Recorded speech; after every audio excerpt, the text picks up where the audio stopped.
Welcome back, and in today's video you will get to know the best supports to solo carry your teammates in solo queue. It's not about duo queuing, it's just the best support champions you can pick to make your life substantially easier. And obviously we provide you with a build for every of these champions and grant you the cutting edge, top-notch, state-of-the-art information when it comes to carrying with these picks. So let's get right at it. We'll start with Senna, and here we have quite a few things we need to tackle. First, let's start with the most generic and most likely currently the best build until I do more testing, basically. The first item you'll go for is Relic Shield. Always, at all times, because it grants you the best lane dominance. It allows you to choose when you get the healing, and you can always just choose the minion you kill, which grants you a lot of autonomy and impact during the laning phase. Not to mention, a cannon always drops a soul, which means last hitting it with the relic stack kinda feels bad, right? So you don't have to do this, but you still have the option to do this. Also, with the new support item update, every support item upon completion grants you stats over time, AD or AP and HP. But the biggest issue with support items is that Relic Shield is the only good one. Ancient Coin has no purpose, it doesn't do anything for you, it's literally if you have no clue how to play support, it would be your go-to item, which is the reason why Riot suggests you to buy it. Sickle is a terrible item as well. It grants you barely any stats for the loss you're taking by taking Sickle. You lose complete agency during the laning phase and have no autonomy left and can just hope and pray. Not to mention, the healing on the enemy for most champions will just be consumed on full life already, and therefore you gain barely any benefit from the healing. However, Relic Shield, you can always choose when you want to last hit and get the maximum benefit, which means your low HP, from the healing of that item. Next up, it's about your other items. You always want to rush boots. Gluttonous Greaves is your typical go-to. I'm doing further testing right now about different approaches, but Senna doesn't really have one clear build. It's more like situational every single game. But this build is more like, it's a generic one for you, okay. So after this we go for Monomune, then we go for Black Cleaver, then Mortal Reminder and Infinity Edge. We want for our enchantments either a Stasis or Locket. Here's the trick about Locket. When you cast your ultimate, there is a brief window in which you're obviously casting the spell and the shield isn't applied yet. You can use your Locket to mitigate the incoming first burst before your ultimate is fully cast, and then cast your ultimate after this. You cannot get cancelled during your ultimate unless you die. So it's very powerful to chain these two things and then mitigating a lot of area damage and burst damage. For your runes, you always want to take Kraken. It's such a powerful laning rune and you lose so much by not taking it. The next thing is something we can debate on, but usually you just go for Brutal for more laning presence, Giant Slayer for even more damage, Bloodline for extra sustain, coupled up with the Gluttonous Greaves and Overgrowth to become an absolute unit. Alternatively to this, you can go for the Nullifying Orb, Bone Plating, and Overgrowth. To accompany these runes, you'll obviously take Giant Slayer if the game is good for it, and if the enemy team has no HP targets, just take Bloodline. For your laning phase, you really want to utilize your auto-attack reset on your first ability, and skill your first ability, then your second, then your first ability again, and only on level 4 you want to skill your third ability. The healing and damage capabilities of your first ability is close to doubling if you put another point in there, which is very massive during the laning phase. You should really not underestimate it. Another thing you need to understand is that your champion has a lot of damage. For example, on level 5, if you root somebody and have your full combo available, like auto attack, first ability auto attack, and then the root sets in, you can cast your ultimate ability right onto their forehead and they'll explode because you have so much extra damage. And as for the late game, what you most of the time want to do, you want to cast your third ability and let your allies walk inside of it, and then approach enemies. If your allies leave the circle, they'll appear as wraiths, and the enemy doesn't really know who they are. So if they engage, for example, on your tankiest target, they'll completely waste their cooldowns. However, if you have a champion like, for example, a Gragas full AP, who's just walking up and the enemy doesn't know who that is, they'll be completely caught off guard and instantly annihilated once the Gragas cask drops on their head. It's quite the interesting thing, you really need to get used to it. The next champion we have to talk about is Karma. After a recent buff, the introduction of First Strike and all the other runes, she is quite the menace on the Rift. And all you have to do for this is start with Relic Shield as per usual, rush Boots of Mana, go for Luden's Echo, and then it's time to penetrate the enemy's magic resistance. You'll go for Prophet's Pendant, and then towards Void Stuff. In this item build, it's simplified by just having Void Stuff there, but usually Prophet's Pendant will net you even more damage thanks to the power of Boots of Mana's pen as well. After this, it's Rabadon's Death Cap, and now, depending on what we are facing, we go for Infinity Orb, or Awakened Soul Stealer, or if you don't have the Prophet's Pendant, just go for Liandry's Torment. For enchantments, you will just go for Meteor or Stasis, and here's the reason why Meteor is so broken.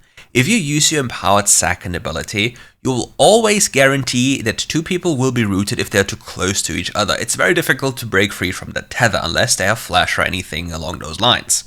Now, if that happens, they'll be completely vulnerable to your full combo, which then leads me to the next thing. Why you have First Strike, Scorch, Mark of the Week, Zombie Ward, and Giant Slayer. In a perfect world, you can apply your second empowered ability on two people, proc your First Strike. The moment you attach the ability to the enemy, you instantly cast Meteor and unleash your entire combo into their faces.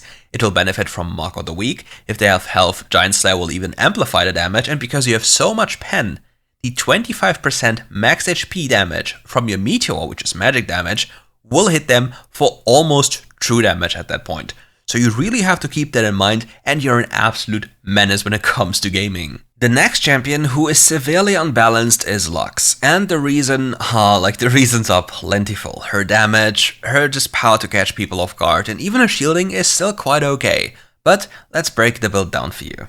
With the introduction of First Strike, Lux is gaining so much more gold on the map. Just ulting somebody to cancel recall or anything along those lines once you have some items grants you a lot of extra gold and fixes a lot of issues in the game. For example, rather than just ulting an enemy, you can ult the wave as well on the side lane and therefore create a slow push into the enemy team and allow your team to get advantages because your wave is now taking down the enemy's tower. Or you're just happy about the extra gold. Choose. Anyway, for items, it's going to be Relic Shield again. Then it's Boots of Mana, and similar to Karma, we go for the same items again. It's literally the same. You can basically think of Karma and Lux being a similar champion in that regard, and it's just very insane. For runes, we'll also go for exactly the same, and during the laning phase, all we have to do is make sure to throw out our third abilities for absolute terror. Just hitting them once is going to be enough to absolutely torment them. And even worse for the enemy is you hitting them with your first ability through minions, which is now possible, and completely demolishing them with your abilities. On level 5, you will always guarantee a literal one-tap if you hit an enemy with your binding. If you have all spells available, they'll simply perish, and there is not much they can do about this one. It's similar to Karma. They really need to have a Lulu or something, or a super tank, because otherwise they just explode. The next champion is some champion you really have to have on your radar when it's about support carrying, and it's Pyke. Pyke is infamous for impacting the map and absolutely spreading terror. But let's talk about his build first. It's all about Relic Shield, as you can already imagine. For boots, you want to rush boots of the armor pen boots. I have no idea how to pronounce them or how they're actually called. I never built them anyway. But on Pyke, it's like the exception, you build them here. Then you want to go for Yumu's Ghostblade, Edge of Night if required, Serpent's Fang if required, and obviously Mortal Reminder if required. So technically speaking, you only have one core item, which is Yumu's Ghostblade. All the other items are very much depending on the enemy team. For your runes, you want Glacial Augment because the damage mitigation of that rune is not fair and the enemy literally cannot move and your stun holds for ages as well. For runes, you want to go into the first Resolve tree. Nullifying Orb, Second Wind, and Overgrowth into Sudden Impact. Sudden Impact grants you more pen, which grants you more damage on your ultimate ability. But here's the kicker about Second Wind. So when you take damage, you see that you have grey health, right? And having grey health regenerates if you are not seen, which is something you can abuse later on. But if you take damage when you're on low HP, Second Wind will heal you for more. However, the grey health will not change. So if the grey health would heal you or regenerate you for 500, it will stay 500. But if you get hit on 10% HP, you heal far more from Second Wind than if you are hit on 90% HP. It's something very broken on your champion. Another thing about Pyke is that many people don't understand that he always knows if he's on vision, if he has grey health. If you have grey health and you're on enemy vision, you will not regenerate health. Like it will not heal you, and therefore you know if you're in vision. Another trick you can abuse is using your second ability to see if the exclamation mark pops off over your head when you walk close to brushes. For example, that way it's way easier for you to not get caught off guard and just make sure you give your team vision and go for proactive plays. Your champion also is able to go for a fancy engage combo which has little to no counterplay if you cast your third ability into your ult behind the enemy. The third ability will follow you right through the enemy and stun them, and then you can just hook them right into your team. Yes, you won't execute the enemy, but in a lot of situations this will be a fight-winning play because the enemy can't do anything about it because it's too fast and it's literally outside of their screen. Our next champion is the bane of WildRift, and it's Gragas. This champion is one of the most powerful flex picks in every single role of the game. He can be played literally support, dragon laner with a Senna, jungle, mid lane and baron lane. He can be played everywhere, which makes him so powerful.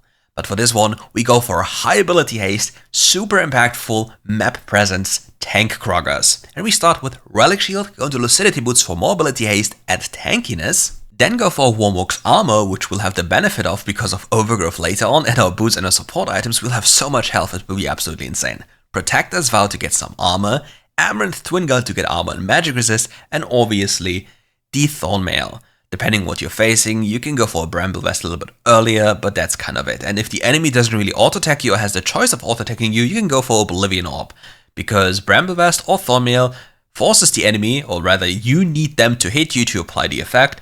But if the enemy doesn't have to hit you, for example if they're a spellcaster like Vladimir, this can be very problematic. For your enchantments, just go for Stasis or Locket, and for your runes, it's obviously Glacial Augment, Nullifying Orb, Second Wind, Overgrowth, and for this one, Pathfinder. With this setup, you'll be very proactive on the map, unkillable because you take no damage, and you still be able to kill people with your damage, because Gragas damage is quite interesting even though you don't have any damage items. And yeah, that's kind of it for today. Thank you all for watching. If you enjoyed the video, leave a like and subscribe to the channel. Don't forget to comment. And if you want to become a member, join up, become a member, become a full clear enjoyer of the Full Clear Academy, and enjoy your time. Anyway, catch me live streaming or literally whatever I'm doing. See you soon for more RiftGuides content.